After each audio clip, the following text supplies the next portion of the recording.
Gold यानी कि सोना रईसी की पहचान मानी जाती है। लेकिन सवाल यह है कि अर्थ की क्रस्ट में तो बहुत सारे मेटल मिलते हैं, फिर गोल्ड को ही इतनी तवज्जो क्यों दी जाती है? मैं आपको बताता हूं। गोल्ड एक ऐसा मेटल है जिसपे कभी जंग लगती ही नहीं है। एक्चुअली जब भी कोई मेटल ऑक्सीजन और मॉइस्चर के कांटेक्ट में आता है तो उस पर जंग लगनी शुरू हो जाती है, जैसे कि लोहे का ब्राउन हो जाना, चांदी का काली हो जाना, कॉपर का ग्रीन हो जाना। ये सब कोरोजन यानी कि जंग लगने की वजह से ही होता है। लेकिन गोल्ड एक अनरिएक्टिव मेटल है जो ऑक्सीजन और मॉइस्चर के साथ रिएक्ट करता ही नहीं है। इसीलिए अर्थ की क्रस्ट से जब सोने को निकाला जाता है तो उसे प्रोसेस करने तक की जरूरत नहीं पड़ती, क्योंकि वो प्योर फॉर्म में ही पाया जाता है। क्या इसके पहले तक गोल्ड की एक खासियत आप लोगों को पता थी? और अगर नहीं पता थी तो चैट सेक्शन में लिखना मत भूलिएगा। रोल्स रॉयस दुनिया की सबसे महंगी कारों में शुमार है इसका नाम। लेकिन क्या आपको पता है कि रोल्स रॉयस की कारों के पहियों में लगा हुआ आरआर का लोगो पहिया घूमने के साथ कभी भी उल्टा नहीं होता, वो हमेशा सीधा ही रहता है। अगर आपने कभी गौर किया हो तो जितनी भी कार कंपनीज हैं वो अपने कार के पहियों के बीचों बीच कार का लोगो लगाती हैं, लेकिन जैसे ही पहिया घूमता है लोगो भी उल्टा हो जाता है। लेकिन रोल्स रॉयस की कारों में ऐसा मैकेनिज्म यूज किया गया है जिससे कार का पहिया घूमने के बावजूद भी आरआर का लोगो हमेशा सीधा ही रहता है। इससे रोल्स रॉयस कंपनी ये संदेश देना चाहती है कि कंपनी हमेशा ऊंचाइयों और सफलता की तरफ देखती है। क्या ये फैक्ट आपको इसके पहले तक पता था? और नहीं पता था तो चैट सेक्शन में लिखना मत भूलिएगा। मान लो कि आप बहुत ही खतरनाक जगह पे फंसे हो। वहां से बाहर निकलने के मात्र दो दरवाजे हैं। पहला दरवाजा है डोर ऑफ डेथ, खोला तो गए।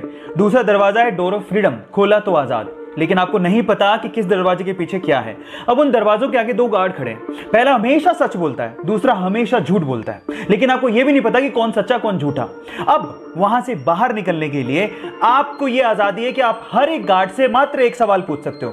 अब मेरा सवाल यह है कि आप हर एक गार्ड से क्या पूछो कि आपको पता लग जाए कि डोर ऑफ फ्रीडम यानी बाहर निकलने का रास्ता कौन सा है। 10 सेकंड का टाइम देता हूं, फटाफट से जवाब दो।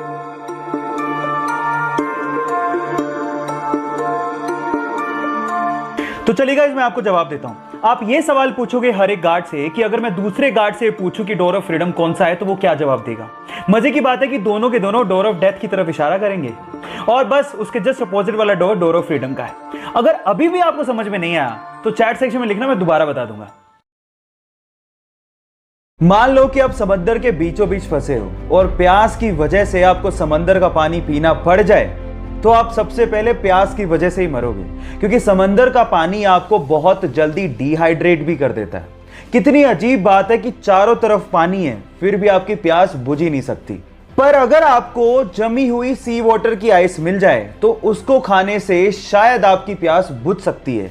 ऐसा इसीलिए होता है क्योंकि नमक बर्फ के क्रिस्टलाइन स्ट्रक्चर में फिट ही नहीं होता। इसीलिए बर्फ में पानी के मुकाबले मात्र 10% ही नमक रह जाता है, जिससे आपकी प्यास बुझ सकती है। यह नॉलेज आपको कैसी लगी चैट सेक्शन में लिखना मत भूलिएगा।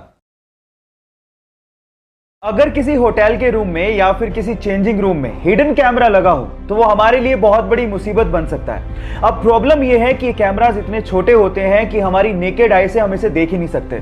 तो घबराइए मत गाइस, क्योंकि एक ऐसा पोर्टेबल डिवाइस आ गया है जो आप अपने साथ कैरी कर सकते हैं। और जब आप होटल या फिर चेंजिंग रूम में जाएं तो इस पोर्टेबल डिवाइस को ऑन करके आप हिडन कैमरा को, चाहे वो कितना भी छोटा क्यों ना हो, उसे ढूंढ सकते हैं। ये लेजर एलईडी टेक्निक पे काम करता है। जैसे आप इसे ऑन करते हैं और आंख पे लगाते हैं तो वो किसी भी हिडन कैमरा को ब्लिंक करता हुआ दिखा देता है। हिडन कैमरा चाहे ऑन हो या ऑफ, ये डिटेक्टर फिर भी उसे डिटेक्ट कर लेता है। इस टेक्नोलॉजी के बारे में जानकर आपको कैसा लगा चैट सेक्शन में लिखना मत भूलिएगा। गाइस, ये तो आपको पता ही है कि प्लेन्स बहुत ज्यादा भारी होते हैं। इनफैक्ट बोइंग 737 तो 80,000 kg का होता है और जब वो लैंड करते हैं तो उनकी स्पीड 250 से 300 किलोमीटर पर आवर होती है। पर आपने क्या कभी इमेजिन किया है कि इतनी स्पीड और इतने भार के साथ जब वो लैंड करते हैं तो उनके टायर्स कभी फटते क्यों नहीं है? मैं आपको बताता हूं। उनके टायर्स में रबड़ के साथ साथ एल्यूमिनियम और स्टील को भी मिक्स किया जाता है और नॉर्मल कारों के टायर के अंदर जो प्रेशर से हवा भरी जाती है उससे 6 गुना ज्यादा प्रेशर से एरोप्लेन के टायर में नाइट्रोजन को भरा जाता है ताकि वो प्रेशर को सहन कर सके।